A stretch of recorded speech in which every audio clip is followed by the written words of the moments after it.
Well, protesters have torched one of Australia's most treasured heritage sites, Old Parliament House. This is it, guys. If we don't fucking take this back, we're all dead, all right?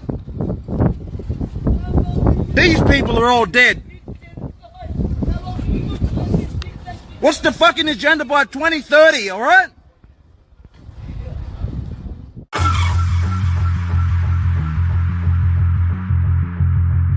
Good evening. It's one of the most treasured symbols of Australian democracy, but today part of the old Parliament House building was set on fire by angry protesters.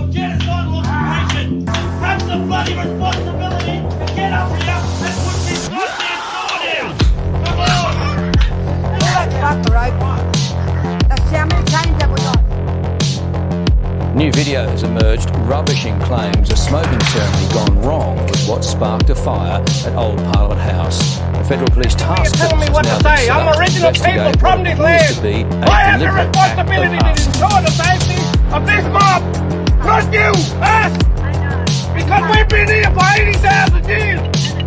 We're gonna be here for another 80,000! You had the role and responsibility to change this government! But now we're here to change it! So don't tell me to stop! I had enough!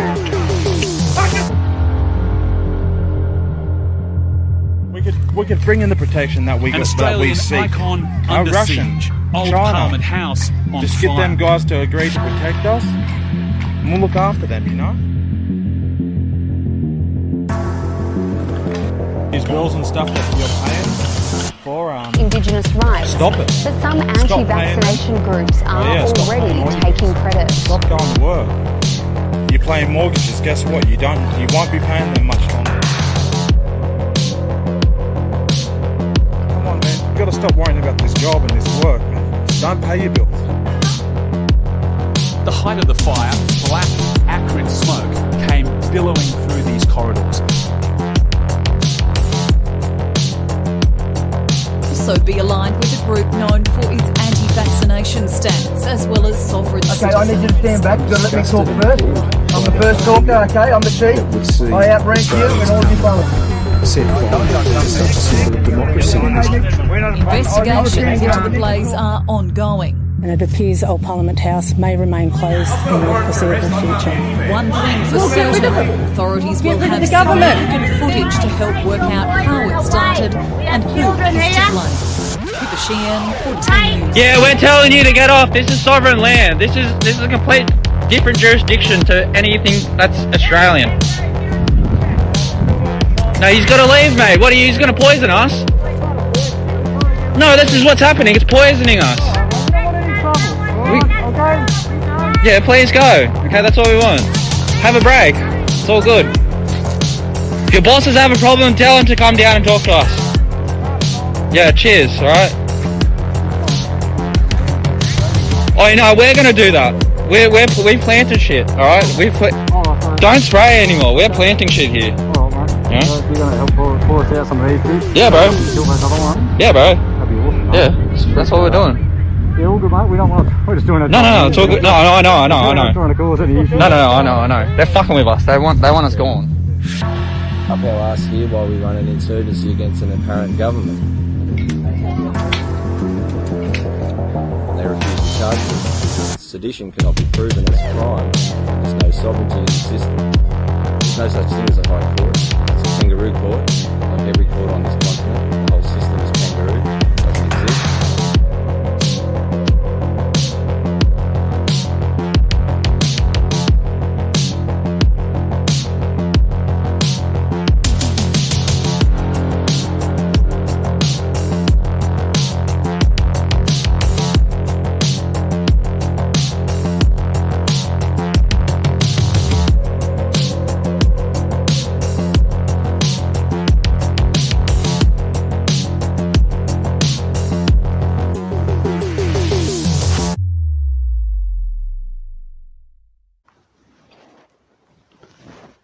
Okay, well, welcome everyone to episode 1 of the Canberra Crisis.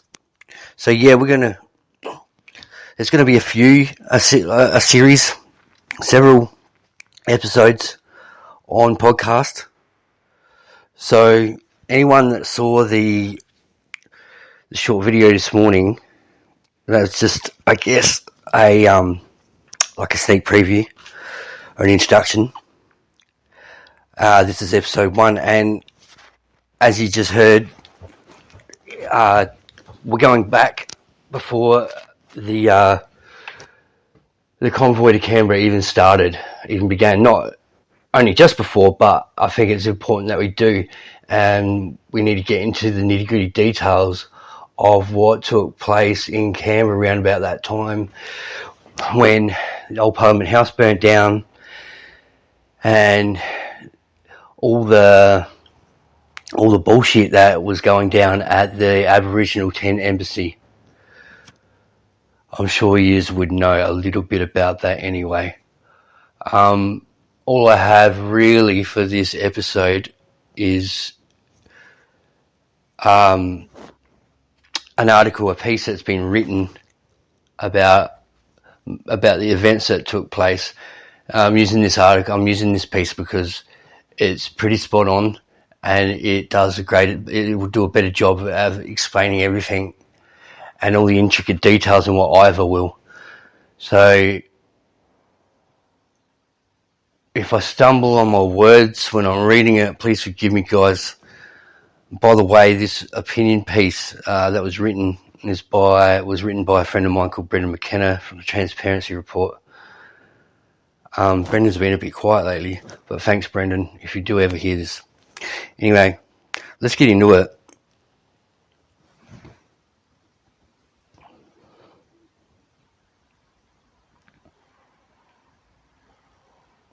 Here we are. Okay, so it's been quite a start to 2022.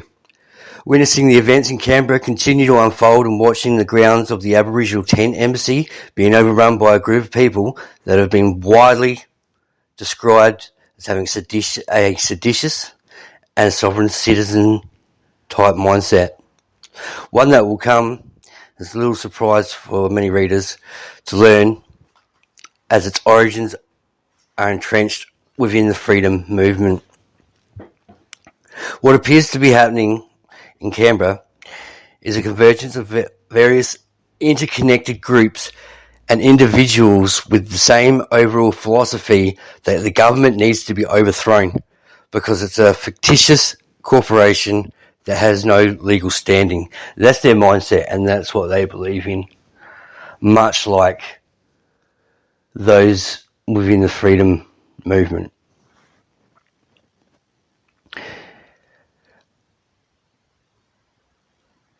These people are acting out on plans to take over the buildings like Old Parliament House with force if necessary, all the while proclaiming that no one can stop them because departments such as the Australian Federal Police have no jurisdiction here. To further complicate matters, some of these people have, up until quite recently, solely focused on solutions around antique laws such as the Magna Carta, the constitutions, etc. They're now travelling to Canberra to pitch a tent and lend their voice to the conversation. Right. Okay, so common law nutters and people that believe that the Magna Carta is of substance, they decided to jump on the bandwagon and head to Canberra as well. Sovereign citizens and whoever else were already, what took place really is they just kind of waltzed on into Canberra and pretty much took over the Aboriginal tent embassy. Now, a lot of these people, majority of these people were First Nations people, but they weren't a part of the tent embassy. Therefore, they kind of weren't welcome. Anyway, I'll keep going.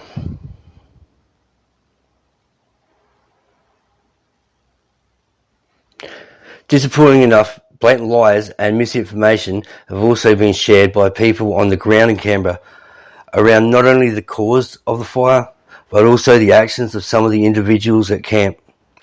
These include claims of sexual assault and the theft of donation money. Holy fuck. Numerous people now have made it known publicly that shortly after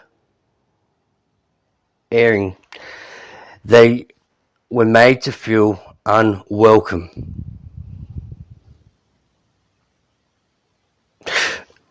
So, what I will read next is I believe it's a message that's been. The message says, "Ready to put this out there now." Okay, so it's by Horsley. Okay, so I think this was Telegram. I think this was from. I don't know, but okay, but it makes sense when I read it. To put this out there now, on the 2nd of January, Bruce Shillingworth Sr., Bruce Buddy Shillingworth Jr., I'm sure you heard of those names, guys, Richie Jarrett, aka Bumyagin, aka Chief, and several other men I'm unsure of their names, approached Uroka, Arnie Deanna, Nalan, Sonny, and myself. I apologise if I get these names wrong. They came to confront us about an incident that happened earlier, where Nalan and I went through their setup and removed their ropes that they had put up blocking one of the embassy's entries exit points. Video uploaded for context. Okay. This short footage I got is of Bruce Shillingworth Sr. threatening two TO women, myself and Arnie Deanna, as well as Nalan. Unfortunately, I only got this bit. This was the first time he threatened us in the confrontation. After this, things escalated. Arnie Deanna walked away. The man in the fluoro vest started to come towards me, but was held back. I tried to get a video, but didn't change it from photo because my hands were shaking. I didn't realise, so I only got photos, but you can see the photos, what I'm talking about. Bruce Sr. threatened 3 more times. The last time, while walking back to his camp, yelling, "I'll be dealt with proper ways, tribal ways." Fucking dead set. Also in the confrontation, he flat out refused to recognise the TOs and the 10 embassy. They have asked them to go, asserting they have every right to be here, and the TOs and the 10 embassy have no jurisdiction to make them leave. Well, that's fucking wrong. These men are so aggressive and so offensive. I do not think people realise how dangerous this setup is and how much potential there is for people to get seriously hurt. Local tradition owners, Nanawa, oh God, I can't. I'm so bad at pronouncing that, man. I got that so wrong. Has stated that now new arrivals camping at the Aboriginal 10 embassy haven't followed protocol, are not welcome, and the original 10 embassy have now officially distanced themselves from what is now described as Makata Camp, a makeshift tent city inhabited by recent arrivals on the site. There's a statement written there, an official statement. I'm not even going to go into reading that. However, the Sovereign Union and Original Sovereign Tribal Federation does not represent the Aboriginal 10 embassy. We will set our own agenda for the 50th anniversary. So this was approaching the 50th anniversary of the 10 embassy being there. So this is a very special and important time. And these outsiders and shills, because that's what they are, have just walked in and just been a bunch of fucking cunts. And this was during their mission to overthrow the government. So regardless of the lack of discernment on display, it's disheartening to see people who I would normally consider to be well-intentioned individuals being led astray in the belief that they're standing as one, in solidarity with our First Nations people and Indigenous rights activists alike. It's hard to fathom that anyone witnessing what's been transpiring in Canberra would believe it to be in the best interest of recognition, reconciliation and treaty.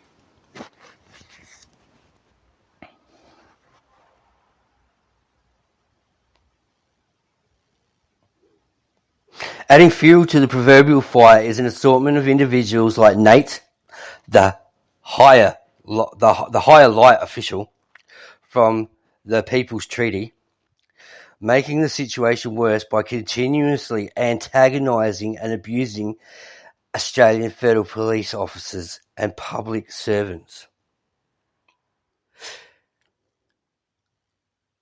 The fire at Old Parliament House should have come as little surprise to anyone watching the various live streams prior to Cindy, Luke and Nate departing for Canberra. In one such video, when questioned about the things he was saying, Nate even described Dylan Wilson and himself as openly seditious. Nate, aka the higher light official, is a member of the New South Wales chapter of the Peacemakers. Oh, wow. And is pictured at a recent Sydney protest wearing the Peacemakers vest. Interesting. Dylan Wilson, co-founder of a group called the People's Treaty, is one of the main policymakers down in Canberra, with his ideas centred around being quoted to me as the voice for white people, as well as creating alternate global governance to compete with the United Nations.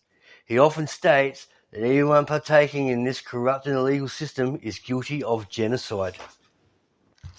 Yeah, Dylan Wilson's got some pretty fucking weird ideas.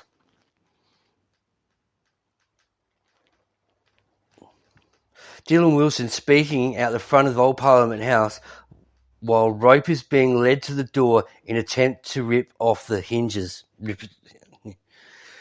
He was front and centre when the first fire was lit, and captured walking inside an abandoned building they tried to commandeer approximately a month ago. He was seen yelling out for people to take over Old Parliament House as a rope was being tied to the doors in an early attempt to enter the building, a building, mind you, that now contains a museum and cafe restaurant.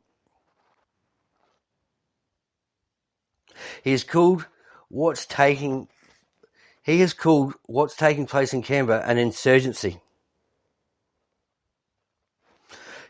Definition of insurgency: an active end of uprising rebels are waging an armed insurgency to topple the monarchy. From Wikipedia, an insurgency is a violent armed rebellion against authority waged by small, lightly armed bands who practice guerrilla warfare from primarily rural base areas. The key description feature of insurgency is its asymmetric nature. Small irregular forces face the state's large, well-equipped regular military.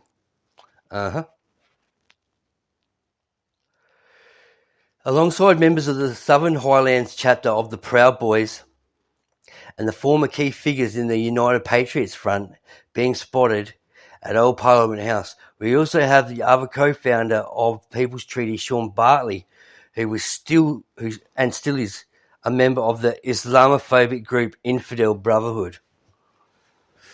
Well, that makes sense. Proud Boys and Infidel Brotherhood.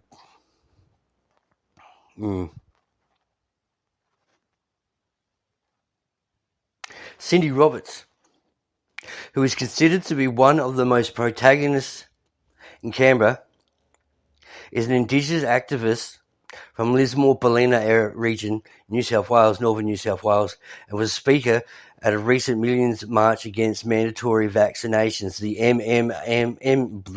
MMAMV, which is Mick Sims' outfit. Totally controlled, totally corrupt. rally that was held in Ballina on the 27th November 2021 by AVN member Leah Harris. Cindy was previously an organiser of the Black Lives Matter protest held in Lismore, northern New South Wales back in June 2020 and is known to be affiliated with the group OSTF, that is the Original Tribal Sovereign Federation. Now they're the ones that tried to take over the 10 embassy. So it was mainly consistent of them. Oh yeah, and Dylan Wilson's People's Treaty, whatever. I'm quite familiar with the OTSF. They were behind, well, more accurately, Lumpa Dave Cole was behind the PSYOP where in the Northern Territory PSYOP where people were believing that the army had come in and was holding people down and force faxing them, which just wasn't fucking true. He just made it up. David Cole, you cockhead. A lot of people were up in arms over that. And it was so strange because they didn't want to listen to reason. They wanted that situation in the Northern Territory where people actually believed they were holding them down and force faxing them. It's like they couldn't see beyond that. You know, you've presented with proof, they still didn't. Wouldn't you be relieved that wasn't happening? It's almost like they wanted it to. They couldn't. Yeah, strange. Anyway.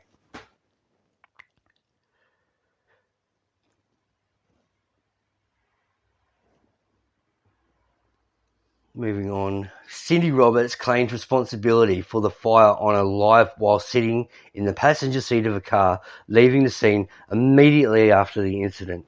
She was first one to publicise the idea of going to Canberra after learning of a plan being formed by a group of people on a Zoom meeting. The people involved in that meeting are rumoured to be Luke Simpson, David Cole, just mentioned his name before, Danny Sell, Layla Mikey, Jackie Dundee, and others. Michael Sims, the founder of the MMAMV and the current Senate candidate for Informed Medical Options Party, IMOP controlled, is a long-term resident of Canberra and has been around the grounds of Old Parliament House and Aboriginal 10 Embassy for weeks, promoting and documenting the activities taking place.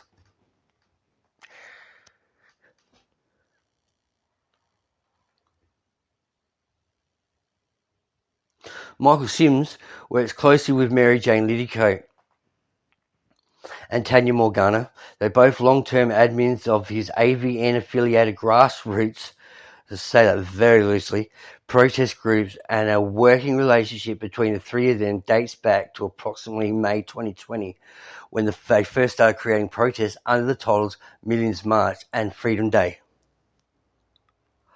Total government fucking operations. Majorly.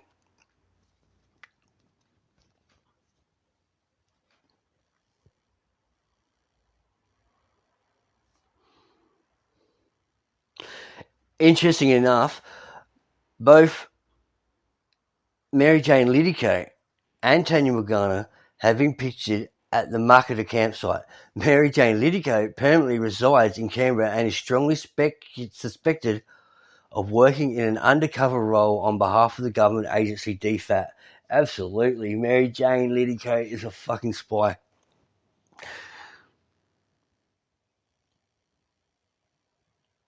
Luke Simpson is one of the main social media influencers at the Old Parliament House campsite, who at one point proclaimed himself to be chief lawman of the area, despite the fact he's from the Bunjalung area on the far north coast of New South Wales, and has never been initiated in law himself. You're right. He's a member of the OSTF and recently stated on a live stream that he is a candidate for the Informed Medical Options Party, IMOP. Wow. He admitted that he had no knowledge of the tent embassy a few weeks prior to arriving on land. He was encouraging known purveyors of incitement like the Aussie Cocksucker and Maria fucking Z to document the event and make some money. At one point, Luke was encouraging his followers to take out the largest mortgage and loans possible because we're about to crash the system and no one will have to pay any of it back. Wow, that's great advice, Luke. Dickhead. He's been seen driving around without number plates, conducting security checks around the perimeter of Old Parliament House building, scraping a magnet around camp, looking for graphene oxide dropped from chemtrails, and flying a drone around the parliamentary triangle on the lookout for suspicious activity. Mate, only suspicious activity was you, Lukey boy. Bruce Shillingworth, here we go. Bruce Shillingworth is an activist in Sydney who's spoken at multiple MWAMV fucking events. He has an extensive background in indigenous activism prior to COVID, supporting climate extinction and protesting in support of environmental rights. In an information session streamed live on Zoom last Monday, he proclaimed that there's a massacre currently underway in relation to the vaccination rollout of children aged 5 to 11. The risk of adverse reactions versus reward protection against the virus is a serious issue that needs to be discussed, but it would be disingenuous to say the least for one to be comparing it to a massacre. Yeah, dead set. Bruce's son is named Buddy, Bruce Shillingworth Jr., and is considered to be one of the main instigators of the Old Parliament House takeover narrative. He's a fiery little prick too. Other notable individuals within the freedom movement who have appeared in Canberra include Zelenak, Ed Gilbert, Jackie Dundee, Tony aka Baroon Thago. That's a fucking strange name. Doris Osman, aka Be Free with D. Oh my fucking god, she's a ditzy bitch. LDP candidate John Larder. Oh yeah, fucking Hoodie's fucking bum buddy. Helen Delaney. Okay, I think Helen Delaney. I believe she's Velvet Revolution. I could be wrong. Ryan Harder. Okay, remember that name, Ryan Harder. Next episode, you'll understand why. Tanya Guerrero or something. Meg Kira, River Williams, Yasra Yatum, Asa Goka Chanel, Bumingen, Rake Jabs, Rikasana. Fuck, these names have got me, eh? And SGT03115. Is that a fucking name? Anyway. The links back to the OSTF are extensive and have only been touched upon briefly in this article. Yeah, definitely. To reiterate, I'm sure most of the people at CAM have good intentions, and I understand the sentiment involved. But we also need to be shining a light on people who offer us so-called solutions that directly affect the future of this country. especially when these so-called solutions have already produced outcomes that have now become a national talking point. The potential consequences may affect the entire movement and all activities alike, and that is a cause for concern. That needs to be properly addressed. Whether it's to be Indigenous rights, human rights issues like the Park Hotel refugees, in environmental concerns, the imprisonment of Julian Assange, or even the anti-far right group CARF, we're finding ourselves sharing the same space with activists from other movements with increasing frequency, and never before has the need for a moderate message been more important than now. Yeah, 100%, Brendan. We got more. Whether we like it or not, there's no easy fix and no immediate solutions to the problems we're all facing. Believing one can overthrow the government by following the actions of a seditious minority with an ill-thought-out plan is a dangerous path that we should be doing all we can to highlight. The thing is, any of us want to see is a further splintering of the First Nations movement.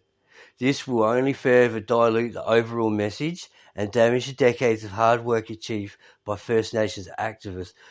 That is 100%. Here in a recent example of infighting that could potentially deny an initial step regarding treaty negotiations in Tasmania, there's a link to the Australian. There's also been talk of First Nations people selling out office space, and I would like to end this on a positive note by saying that I have little doubt that what took place the last month and a half in Canberra has helped hasten the Ngurra initiative, and that is something everyone protesting in Canberra should be extremely proud of. A new Aboriginal and Torres Strait Islander cultural precinct will be built in Canberra's parliamentary triangle. That's fantastic. The $316.5 million facility will be called Ngurra, which means home, country, or place of belonging. It will include a learning and knowledge centre, a national resting place to care for Aboriginal and Torres Strait Islanders' ancestral remains, and a new home for the Australian Institute of Aboriginal and Torres Strait Islanders Studies. Whilst a wholesale dismantling of the system might be on the cards and become a part of the system, is never recommended. Tactical approach taken by Indigenous activists tackling the need for sovereignty and recognition can often yield positive outcomes. For example, headline in the rural network. These are sacred places. Farmers say they will work with traditional owners after New South Wales land saved from coal mine. That's great. The Yorta Yorta Gunjmara man's petition is a call for the Australian government to implement Australian Aboriginal history classes in primary and secondary education across the country. He believes everyone needs the true history of Australia and the First Nations people taught in schools. So far, the petition has been signed by nearly 290,000 people. We need more education around Aboriginal history and cultures and what my people have been through, says the 22-year-old singer and songwriter. I have a strong belief that if the freedom movement can manage to unite with a moderate message and then make a focused effort to open dialogue with other activist groups on the key issues that lay at the core of all our problems, we will in good time be able to hold this government to account and bring about the long-term sustainable change we all so deeply desire. Brendan, that's brilliant.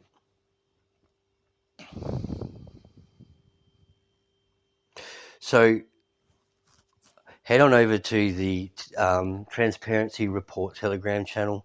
Add yourself. Like I said, Brendan's been very quiet lately. But I hope he's doing okay. That's the end of that.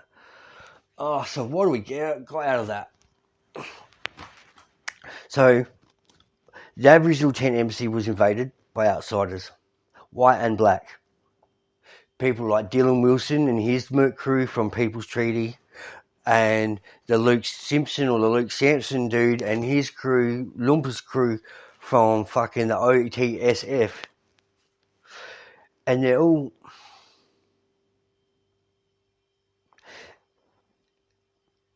They're not... They're very disingenuous groups. They're extremely disingenuous groups.